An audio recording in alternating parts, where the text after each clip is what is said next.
Hi everyone and welcome back to Thrifted Living. My name is Karen. Today we are in the craft room and we are going to be working on organizing something. So as you guys know, I've been going through a lot of stuff. I've been going through my mom's stuff, just different crafting items and just different household items that I don't want anymore. And I'm really trying to be really honest with myself about what I'll be keeping and what I want to donate. So today we are going to be working on this space right here. What I did several years ago was I bought some of the Dollar Tree food storage containers because they fit perfectly on this shelf, and I went through and I organized a lot of stuff. So now I know that there's a lot of stuff I don't need. So I was going to go through this with you guys and sort of talk through it, why I want to keep something, why I don't want to keep it, and then I'm going to put labels on all of these so that I know what I have. The labels are right here. I put them over here so I'd remember where they are. These are the labels I plan on using, and I just thought I could take you guys with me to do this process because you guys have really been on this journey with me and it's been really helpful to talk everything out with you guys. So let me take the camera and share with you a little more closely what it looks like right now. This is what the shelf looks like right now.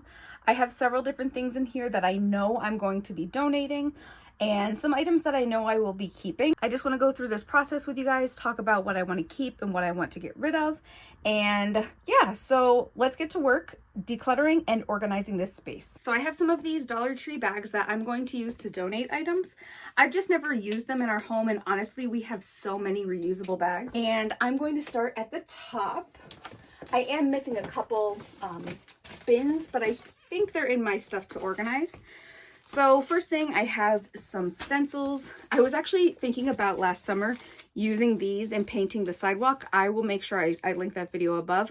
I painted the sidewalk using stencils from Dollar Tree. So these were ones I was thinking about using, but I decided to go with a different pattern. The pattern I decided to go with is actually on these stencils. I used this one. So I'm going to keep these because I used one, but it's covered in paint. So I want to be able to replace it if needed. I do have a donation bag and also a garbage bag. Some stencils to donate, some stencils to keep. I have some of this twine, I think you would call it. Yeah, cotton twine. Good for crafting. But I have like random little things in here that parts of projects that I kept. If you're new to my channel, I've struggled with severe obsessive compulsive disorder. And honestly, a lot of the times I would put stuff in here, like in little organizers, because I didn't know what to do with it. And now I have more clarity, which is awesome because I am medicated now, and it's just really helped me. Fabric paint is going to be the next one. I actually have a book, got it at the thrift store, and I'm going to be doing different fabric paint shirts and stuff like that. It's from the 90s, so I can't wait to try that. So this will be fabric paint. I have more downstairs. Why? Why do I have so many little like bouncy balls? Why do I do this?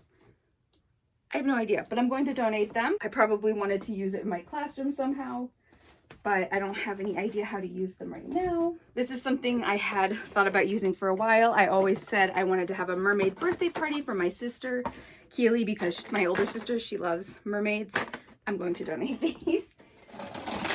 Again, some more of these mermaid things. I am going to put them in smaller bags to donate, but for now, I'm just putting them all in the same bag. I don't know what these are.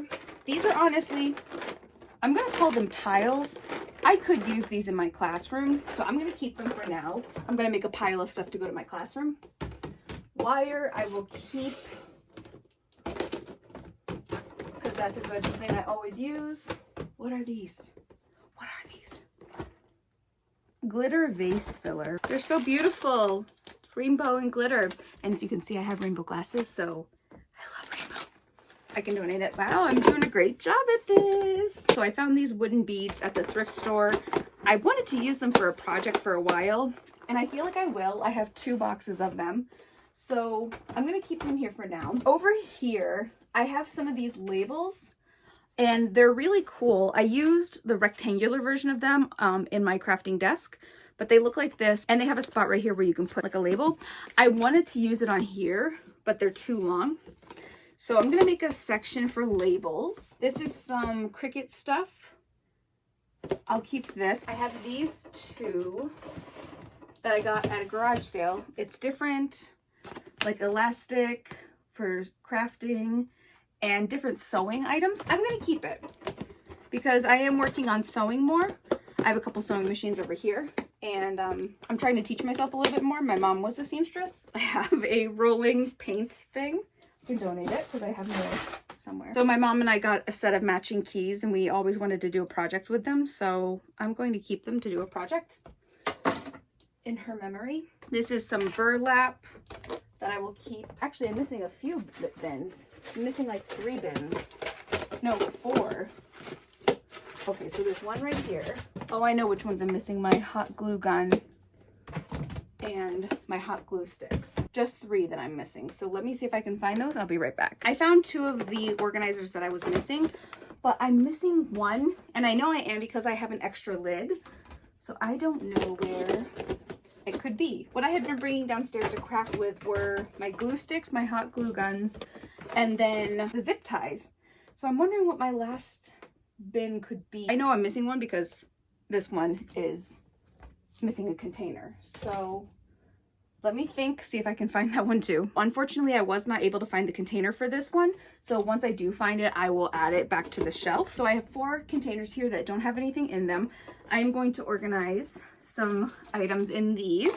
Twistable colored pencils, you guys know, my favorite. And then probably like twistable crayons and things like that. I actually have a whole bag of like miscellaneous crafting supplies right here. I've been doing a lot of DIY projects downstairs because I haven't had the craft room organized. So I'm really trying to get that organized, get this space organized so I can craft up here again. The main goal right now is to get this space cleaned out so that I can then put some stuff that's in the spare bedroom in here. It's a disaster in there right now. But slowly I'm getting through it. I'm really trying to donate a lot of stuff. Some things I'm not even putting back where I had them before. I'm just, you know, putting them in a bag to donate. One day at a time, right? That's what everybody keeps telling me. One day at a time, one room at a time. Let me know in the comments if you guys are working on any spaces. Are there any spaces in your house or your apartment or your living situation that you really would like to organize? So for now, I'm going to have all of these organized. Now I will do the twistable crayons. I will check back after I organize those, and I will share with you the next part that I'm organizing. I went through and I organized everything. At first I was going to do just the twistable colored pencils, but then I decided to do all of the colored pencils. So I have twistable ones, I have full-size ones, and then I have some smaller ones. I did the same thing with crayons, twistable crayons and regular crayons. This container has pencils and pens in it, and this final container has markers in it. What I'm going to do is start to label. So the first one up there, buttons, paint, markers. I'm just gonna write sewing for that one because it's just like an assortment of sewing supplies. I have to give a shout out to Nancy. I met her today at Dollar Tree. She said she watches my videos, so thank you so much for saying hi, Nancy. It was so nice to meet you. Now I have 2 shelves completely labeled, and I am going to go through and just finish the rest of the shelves, and then I will show you guys what it looks like when it's done. So it's about 30 minutes later, and I am finally done organizing everything and labeling it. I love how it looks. Now I think it looks great. I am really happy with it. It's been a while since this has been organized, and look, I mean, the good thing is you can see through them, so you don't really need to have everything like labeled. But I like the idea of being able to just look at it closely and see what I have, because sometimes it just gets a little, you know, crowded and kind of hard to see. So let me take the camera and I will share with you what it looks like a little more closely. So here's a closer look at how I have everything labeled and organized. I was able to donate so many different items. I have a whole bag to bring to the thrift store, and I'm really happy with this. The only thing I wish is I knew where that one bin was. It's got to be somewhere in the house, but I can't seem to find it right now. But otherwise, I'm really happy with how this looks. I like these labels a lot. They're a really decent size, and the value I think is pretty good, $15 for each packet. So I'm really happy to be able to see everything at once. The fact that you can see through these is really awesome, that you can really see what you have. But I like the idea of having them labeled, so it's a little more easy to just get a quick glance and be able to see exactly what you need. So really happy with how this project looks. So in case you want to try this project on your own, this is the container that I'm using. It's the Shore Fresh brand, and it is the 10 cup container, and it works perfectly on my bookshelf. And that's it for today's video. Thank you so much for watching. I hope you enjoyed seeing how I organized this part of the craft room, and I also labeled everything. In the comments below, let me know, would you use these food containers, these food storage containers, to organize in your crafting space or in your office? Let me know in the comments below. Let me know what kind of stuff you would be organizing, and let me know if there's anything you would change about what I did. I'd love to hear your suggestions and would love to be able to make adjustments to my crafting space. If you enjoyed this video and would like to see more videos just like this, please give this video a thumbs up and subscribe to my channel if you haven't done so already. Thank you so much for watching today's video, and I will see you in the next one. Bye!